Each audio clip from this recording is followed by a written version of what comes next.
society outcast him, blaming him for a crime he never committed, and cast him into a pit of monsters. But he survived. Deep in the darkness, he awakened a mysterious power, one no one could control. Now, alongside a group of outcasts like him, he rises with a single goal, to change the unjust world that once abandoned them. The story begins in a dystopian world where a girl looks at her stuffed puppy, feeling sad that it got ripped. The girl's mother suggests they get rid of it, even though they had just bought it because she believes if they sew it up, the toy would look ugly. They are rich, so the mother doesn't have any problem buying another toy, and the little girl too, who although had attachment to this toy, agrees to throw it away, being influenced by her mother's words. So the mother throws the toy along with other trash in the trash disposal right outside their house. The trash bag goes through a ventilation system and enters a trash disposal truck, which takes the trash for final disposal to the junkyard underneath the city. Anyway, as the mother walks back home, a mysterious cloaked figure sets his eye on her and stares at her with a hateful gaze for turning things into trash so easily. Shortly after, the disposal truck from earlier enters the junkyard when another mysterious man follows it inside. Minutes later, one of the staff members at this facility finds the man scouring through garbage in a room full of trash bags. Getting suspicious, the guard points his gun at the man, demanding to know who he is and what his purpose is for coming here. The guard states that there has been a report of a trash thief recently who is jeopardizing the city's beauty by moving the trash outside. Suspecting that the man is the same trash thief, the guard rings the emergency alarm, and within seconds, 2 other staff members arrive to apprehend the man. The man throws garbage at the guards, catching them off guard, no pun intended, and escapes the room through the vents. But as he is about to exit through the back door, it shuts on him. Giving the guards an opportunity to fire, the man activates a hidden power, boosting his speed, allowing him to dodge bullets like a freaking ninja. He gets grazed by one of the bullets, but ultimately manages to escape through the sewer system. When things calm down, he comes out into an empty street and finally speaks, claiming that he is not a thief at all and only did all this to retrieve things that didn't deserve to be thrown away, including the stuffed puppy. The next morning, rumors spread about the trash thief, and 2 women discuss how bad these people are for society, calling them savages. A middle-aged man in dirty clothes, clearly an outcast in this clean society, overhears the gossip but chooses not to engage in an argument and walks away, leaving the city through a small door, entering a slum that is just outside the city. The man relays the news to the locals about the rumor that's spreading about them, and everyone becomes concerned, thinking the cops will now be all over their ass. A girl named Chiwa immediately suspects her friend Rudo, the boy with red eyes who is definitely the same kid who caused this entire drama. Rudo is currently in the middle of fixing all the trash he's collected in his hunt, which are mostly toys and accessories that can be repaired, so he doesn't notice Chiwa at first. So Chiwa comes close and asks Rudo if he risked his life once again by entering the city just to steal some trash. She reminds him how strict the people of the city are about waste control and that if he gets caught, he might spend the rest of his life in prison.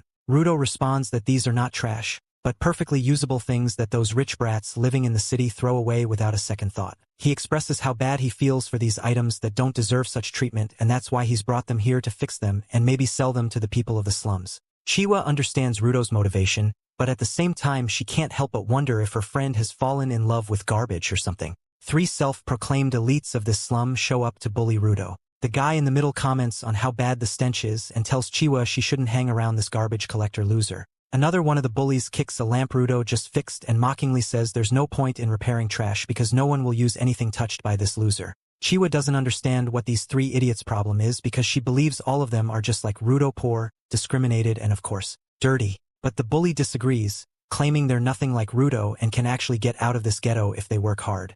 Apparently this slum was built to dump criminals, and the 3 bullies, Chiwa and Rudo, are all descendants of criminals. Things were supposedly going well for all of them until Rudo's parents went on a murder spree, destroying any pity or trust the city residents had left. After the bullies eventually leave, Chiwa cheers up Rudo, saying he's a good person and will surely do well in life. She then notices the stuffed puppy, and Rudo hesitantly tells her he actually wants to give it to her as a gift. But before she can take it, Chiwa's mom shows up and tells her to get away from him, dragging her away from there. Rudo heads back home and finds the man named Regto inside, the same man we saw earlier eavesdropping on the 2 women in the city. Regto jokingly mocks Rudo for failing to impress Chiwa, reveling that he overheard everything. But jokes aside, Regto wants to know how Rudo's trash collecting went last night. Regto tells Rudo that he doesn't need to go through all this hassle to earn money since he's still a kid. Regto says that although they aren't related by blood, he still considers Rudo family. Rudo is thankful to Regto for that, revealing that Regto took him in when he was abandoned after the incident involving his parents and has been raising him ever since.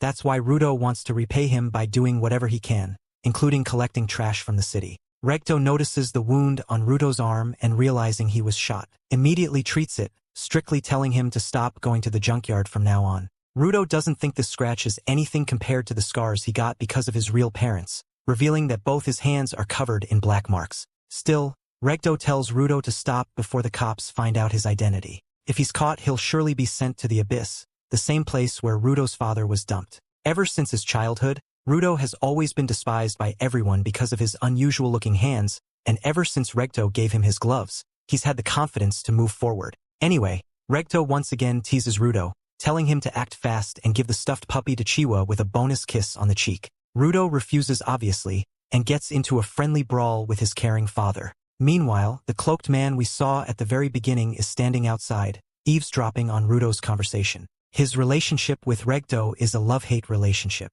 He gets overboard most times. He holds his and tells him that he should learn to smile sometimes, and even if he isn't happy, he could as well fake the smile so others wouldn't know he isn't happy. How would he even fake a smile when his eyeball is shooting outside as if something is wrong with him? He eventually escapes from Recto's grasp and comes out of the house. He looks around and sees it is morning, so he wonders if Chiwa is now outside. He walks towards the abyss, reminding himself that he doesn't even have to go so far to get trash because all the trash in that area gets thrown into the abyss. The abyss is a huge dump site, and not only trash like useless items are thrown there, even humans who are sinners are also thrown there. He looks at the abyss and sees that a criminal is about to be thrown. He recalls that his father was also thrown into the abyss. At least that was what he heard, and he cannot confirm if it is true or not. He overhears a person saying that someone is about to be thrown again. He says yes and turns to the back to see it's Chiwa. They share their pleasantries, and she admits that it is rare for her to see him around there. Well, maybe that is her lucky day. To him, the view from there isn't that great, not like the view from the entire slum is a good one, but that is just entirely different. The reason the slum was built at the edge of the city is to show the people there that if they do anyhow, they will be thrown into the abyss. It is funny because no matter how much you try to avoid seeing people fall to their deaths, you will surely see them around there. Rudo suddenly feels so much pain in his body and he falls down repeatedly. He rolls on the floor, wonders if it is the toy in his body affecting him, and stands again. His hand shoots out, so he stretches the toy to Chiwa and runs away. He bumps into the apostles on his way. There are about 4 of them, and that is a view that is very unfamiliar in the slum. They do not do anything to him and they move on, but he wonders what could have brought them there. He continues running until he gets to Recto's place. He sees a man trying to kill Recto and he screams, but there is no one there to help him. He runs to fight the man, but the man pushes him off. By the time he recovers himself, the man is done with Recto. He sits there as he watches man leave without knowing what to do. When he recovers, he screams Recto's name and runs to his rescue. Recto screams that he should leave, but he cannot leave his uncle like that. Recto screams at him. He tells him that he has to change the world. He is the only one who can change a world as filthy as that, and he should survive. Rudo has so much love for Recto and cannot stop holding him, so he keeps holding on. The apostles come there and catch him with a dead body. They shoot to incapacitate him, and they declare him a murderer and arrest him for killing Recto. He begs to differ. First thing first, Recto hasn't died. He could still be saved if they act fast on him. However, the apostles, who think they are more elite than the people in the slum, do not even care about the lives of the people in the slum. They just want to catch who they presume is a criminal. He tries to explain that he didn't kill anyone and the person that killed him had just escaped. However, they declare that he is from the slum and definitely capable of murder. From that room, he is taken straight to the abyss. It's funny how within a split second, a person's circumstances can change to what they once talked about. He is hung on the abyss and everyone starts gossiping about him. Chiwa understandably hears too. They talk about how he has become a child murderer who killed the man that took care of him. Chiwa is disappointed because she had great hopes for him. While he is on the rope to be dropped, the apostles declare that he is a criminal who deserves to be thrown into the abyss. Everyone starts screaming the slogan from slum to abyss and urging the apostle to throw him. He wonders if there is anyone who wants to hear him out. He didn't do it and no one wants to believe him. He looks around and sees Chiwa standing in the crowd. She looks like a familiar face, but he can feel that she is also condemning him. She speaks in her mind that she trusted him. She spoke for him even when others declared that he was a murderer, but he disappoints her and eventually turned into a child murderer. She drops the teddy he had given her and walks away in disappointment. Seeing that no one could even say a good word about him, he feels very bad. He had been condemned even before what happened, and that is enough reason to hate everyone. He vows that he will have his revenge. But the question is when? Because he is thrown right into the abyss, and darkness covers him. He can feel his life going out of him as he sees several visions in front of him. His eyes close to darkness, and shockingly, he opens his eyes again, this time not to the world, but to a scene of trash. He concludes that he has indeed been thrown into the abyss. He looks around and hears sounds and movement. He knows what he is about to encounter isn't a favorable one. He has indeed heard about how the abyss is dark, but what he doesn't know is that it is a hell on earth. How will he survive this hell? Ruto begins running for his life as more monsters like the kaiju start to emerge. The three monsters waste no time surrounding him from all sides. In this dire moment, he notices what they really are, beings manifested from piles of trash. He doesn't understand how this is even possible or how he's supposed to handle the situation. The only thing he can do is rely on his sharp reflexes to avoid being struck. While running, he stumbles and comes across a human skull, realizing it won't be long before he ends up just like this lifeless skull in front of him. He doesn't want to accept the inevitable, but what else can he do? He curses the apostles for throwing him into this pit, even though he didn't deserve it, and wonders where did things go wrong. The unstable pile of trash beneath him crumbles and he crashes downward, injuring himself severely. He can barely move anymore. This is an unsurvivable situation. There isn't any breathable air, and every time he inhales it feels like his lungs are being torn apart by the dust constantly flooding into his body. He knows he can't last long, so his only hope is to find someplace safe. But as far as his eyes can see,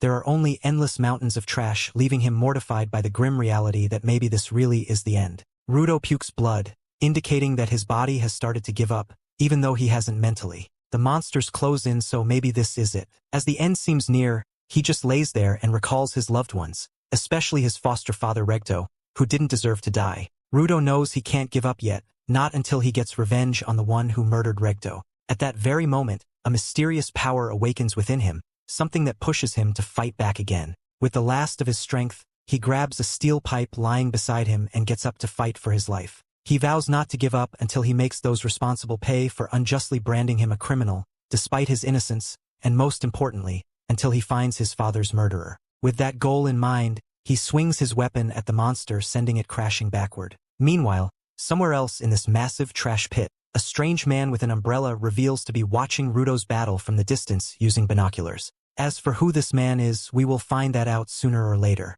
Ruto uses his speed to his advantage and goes completely berserk with his uncoordinated attacks. He gets shoved back by the monster and takes significant damage, but thanks to the adrenaline, he feels no pain and attacks again, throwing the steel pipe like a boomerang. Another monster emerges from beneath his feet, forcing him to fall back. As he takes a second to breathe, the pain finally hits and he begins bleeding from his mouth. But the frenzy continues. He charges again, this time completely tearing one of the monsters in half using a piece of tin roofing. Taking down one monster is a great feat, but Ruto has reached his limit. He can't handle the next monster charging at him. The monster slams its head into the ground, sending shock waves that launch Ruto into the air right beneath the man we saw earlier. The man wears a mask to survive the toxic atmosphere and carries an umbrella, even though it isn't raining. He says nothing and kicks Ruto for God knows what reason. Only then does he place a mask on Ruto's face, finally allowing him to breathe.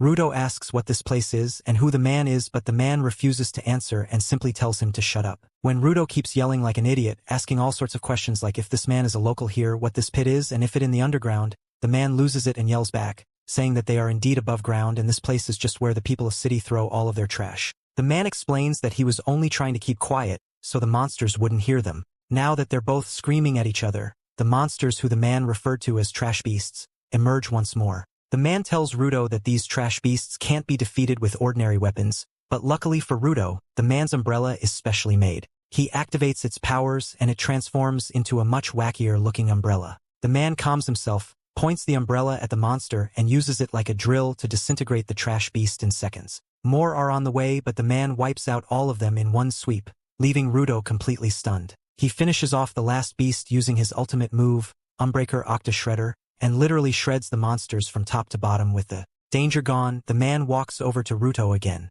Ruto once more asks who he is. This time the man removes his mask, reveals his face and finally introduces himself as Njin, a cleaner of this pit. Of course in this case, cleaner has a deeper meaning, hinting that he's part of a secret organization that calls themselves cleaners. Njin is immediately overwhelmed by the stench of the area and starts choking, complaining about how awful the air is. He puts his mask back on and regrets ever taking it off. At this point, Ruto realizes that Anjin might just be another guy like him, and now that he's gotten most of the answers he was looking for, he finally allows himself to lose consciousness. He closes his eyes and faints. He remembers when he was still with Regto. One day he had returned to the house drenched and wet, and Regto asked him what happened. He revealed that day that he was pushed by object, and Regto asked if he hit the objects back in return. He said no and replied that he didn't do anything because he had bought into Regto's words that if objects are treated correctly for so long, a soul will inhabit them. Regto walks up to him asking if he really believes that and insists that even he who said it knows it is just a legend that no one can determine whether it is true or not.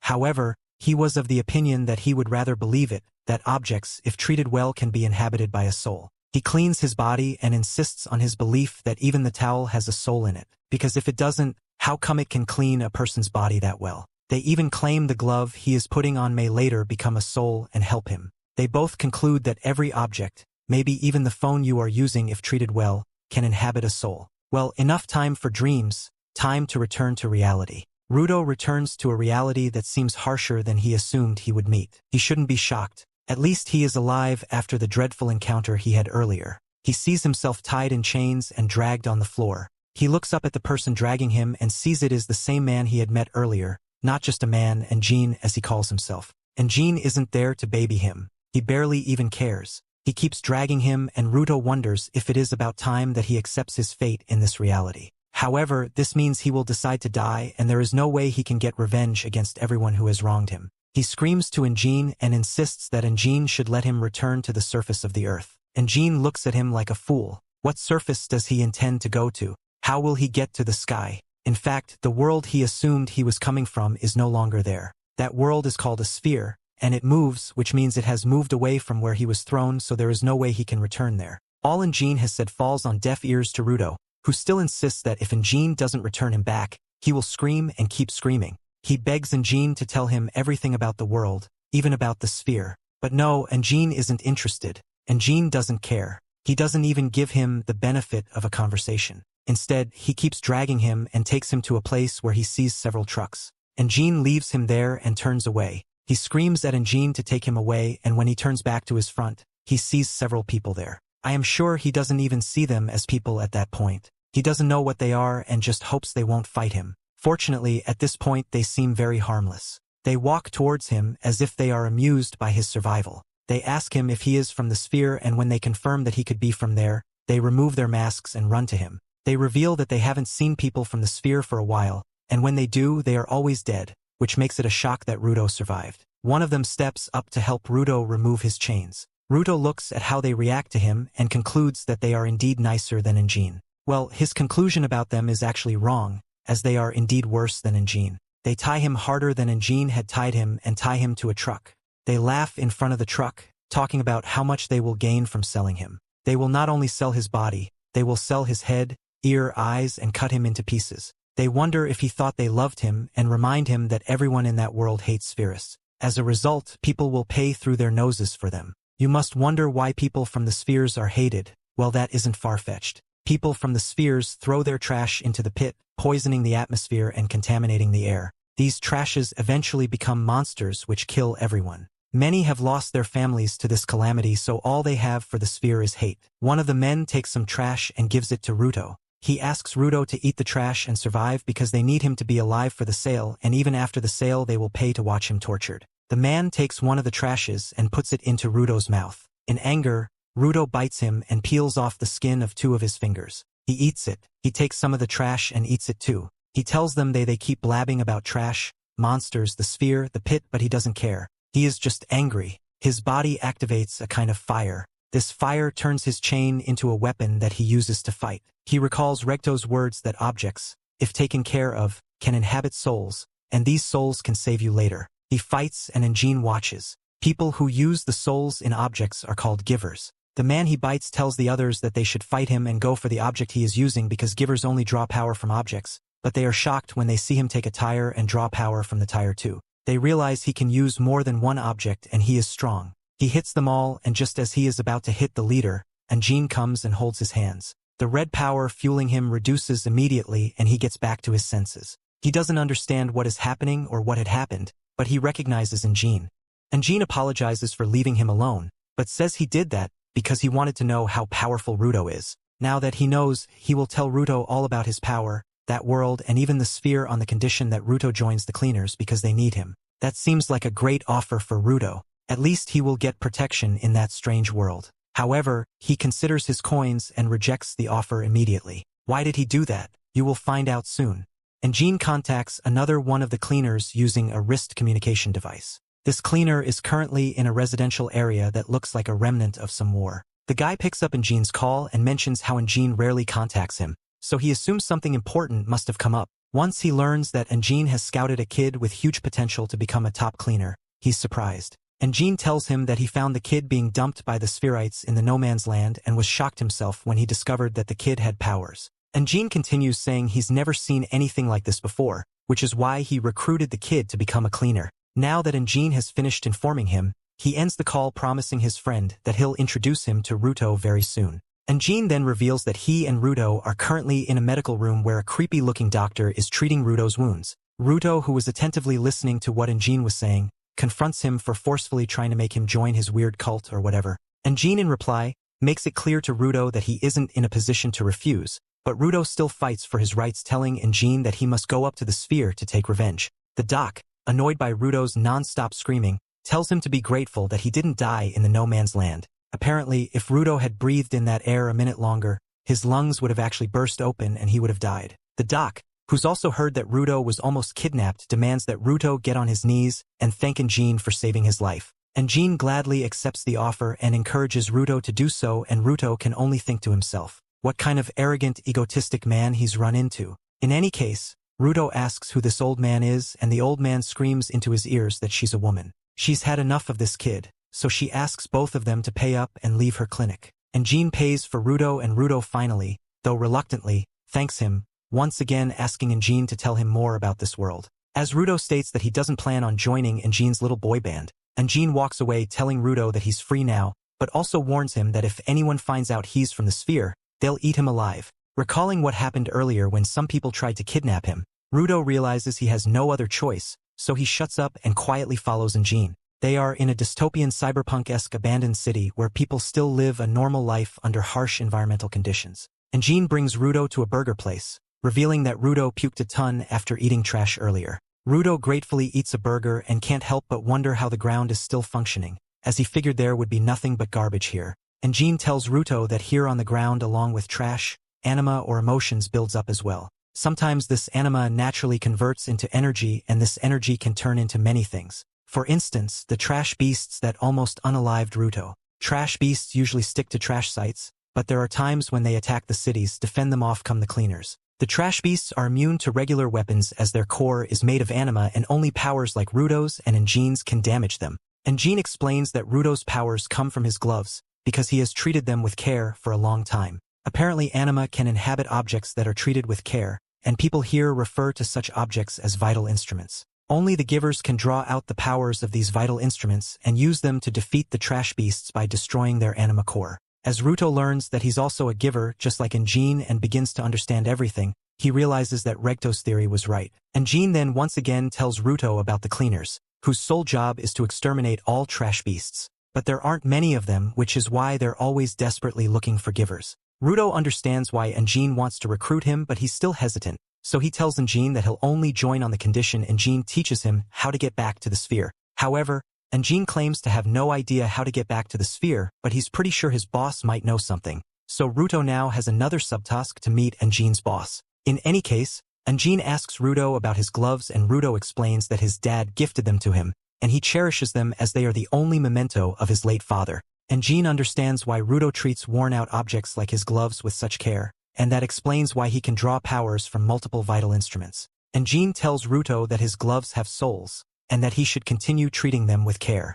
Jean's words remind Ruto of Regto, and he almost bursts into tears, but he stops himself, gets up and once again thanks Jean for everything he's done for him. Jean notices how upset Ruto looks, and to cheer him up, he gives him a pouch full of money and tells him to go spend it in the city however he wants. Ruto hesitates to take such a huge amount of cash, but when Jean reveals that he made all this money from selling Ruto's clothes and also used some of it for Ruto's treatment and the burger, Ruto is pissed beyond repair. As Ruto is about to lash out, Jean quickly takes his leave to meet with Ruto's new trainer, telling him to wait patiently until then. Ruto can't believe the audacity of this guy. As if his mood wasn't already ruined, a stray cat grabs the cash pouch and makes a run for it. Ruto desperately chases the cat, and grabbing a stick he manages to catch it in a dark alley when a guy named Zanka notices him. Zanka rudely demands that Ruto return his stick, and Ruto explains that he just randomly grabbed it and wasn't interested in the dumb stick in the first place. Whatever it is, Zanka skillfully shoves Ruto away, and once he gets his stick back, he starts sniffing it like a total creep. Ruto notices that this weirdo is wearing the same emblem as Anjin, meaning he's also a cleaner. Once Zanka is done sniffing, he turns to Ruto, deciding to punish him for daring to steal his treasure. He turns the stick into a weapon, calling it his lovely assist staff, and Ruto realizes the trouble he's gotten himself into. Thankfully for Ruto, Zanka already knows him, revealing that he's the guy Anjin called over the phone earlier. Zanka also reveals that Anjin has put him in charge of Ruto's training, and he comments on how disappointed he is to see that his new accomplice is a total thief. Ruto tries to explain that he only grabbed the stick to stop the cat from running off with his money, but Zanka doesn't care and claims that Ruto's father didn't raise him right. Yeah, that was a mistake because Ruto is definitely going to make him pay for insulting Regto. That guy looks like he is stronger than he is. He doesn't want to get into the bad space with someone like that. He recalls what Regto has told him before, that if he wants to repair a situation, he should make the first concession. He realizes that he may have been wrong. He took the boy's stick, and the boy probably had a very good relationship with that stick, so he was the one that did bad in the first place, and he was the one that should apologize. He thinks about how he would have felt if someone took his glove, which he takes of high importance. He speaks to Zanka and admits that he did wrongly. He reveals that it isn't intentional and he just needed it to take his money from the cat. Zanka calms down immediately and speaks calmly. He admits that he overreacted and it was because the stick was his previous possession and he doesn't like anyone touching it. His entire countenance changes. He smiles at Ruto and says he has heard about Ruto and he knows that Ruto is also a giver. He asks about Ruto's weapon and Ruto tells him it is his glove. He asks to know if Ruto could use the glove, but Ruto says he can't use it. Ruto sees that Zanka's face changed with the smile. He wonders how Zanka had been able to smile and recalls that Regto had also told him he should learn to smile. He had trained smiling in his world before, so he assumes that since Zanka could do it, he can do it too. He tries to smile, but he just puts up a weird expression. It falls about the same time Zanka asked him why he had joined the cleaner. With that weird smile, he tells Zanka that he just wants to use the cleaner until he gets his end goal. Zanka assumes that the smile was to mock him and gets angry. He feels bad because he wants to actually please Zanka and he only did it wrongly. He gets angry and he tries to adjust the situation, but it has escalated beyond what he can control angrily. Zanka calls his end goal a very stupid end goal. That end goal is the only reason he is alive. Hearing Zanka call it stupid is enough to make him angry. He isn't up for it. He gets angry at Zanka and they start another round of fight. Zanka activates his weapon and reveals that he knew from the first time he met Ruto that they can't be friends. He decides it is time they fight and a fight start. Ruto also decides that he has tried enough, taking Zanka's bullshit, so he calls it a quiet and plans to fight back. He takes a plunger from his side and the plunger immediately turns red. Zanka is shocked to see this. He had assumed that Ruto can only use his glove as his weapon, and he realizes the reason Anjin had called Ruto a natural because he has the power to wield several objects as his weapon, and it is not just his gloves. That is something that is so crazy in that world. He realizes that Ruto is actually good, but if that is all Ruto has, then Ruto still can't win him. He calls Ruto a natural, says he isn't mediocre too. He releases his stick and the stick falls from the sky. He takes the blood stick and set out against Ruto, who only has a plunger that he doesn't know how to use, who doesn't take Zanka a lot of efforts before Zanka hits him and he falls on the floor. He has lost that fight, but what he doesn't know is that he has won the battle. After Zanka finished defeating him and is so excited, he sees that there is something on his face and checks. He cleans it and realizes that what Ruto has been using to fight was a plunger, and the plunger had poops in it. On his face is poop. He is angry, but Ruto doesn't know. Ruto stands up and tells Zanka it is time for his round 2. He runs after Zanka to fight him with a plunger, but Zanka will never allow poop on his body, even if it is a fight. As you can assume, Zanka runs away. Ruto keeps chasing after him and assumes that Zanka is scared. However, Zanka keeps screaming that Ruto must not hit him with that. Ruto keeps running after him and assumes that he is winning the fight. Unfortunately for Zanka, in a slow speed he falls down, and as you can guess, Ruto hits him with a pack of poop all over him. It is at that point that Ruto knows what is happening. They both sit down in defeat. Seconds later, Anjin drives by and assumes that they have gotten closer. Seeing that they are sitting quietly when they eventually inform him what had happened, he laughs his ass out. Zanka is angry that poop is all over him and Ruto is disappointed that he had assumed that he was good, which was why Zanka was running from him, only to know that he was carrying poop. As Anjin drives them away, he is filled with laughter. He breaks the bad news to them that they may have had a bad start but they have to work together. He reveals that Zanka is the best trainer that Ruto can get, and this gets Zanka happy that Anjin sees him as a good giver. Another young lady who is a cleaner, Rio, is in the car. She stands up when Anjin calls her and she looks at Ruto. She tells him that his hair looks different but it is natural. She starts touching him and this makes him so excited. After an exciting first day as a cleaner, Anjin drives them to the cleaner HQ. What will be his experience here?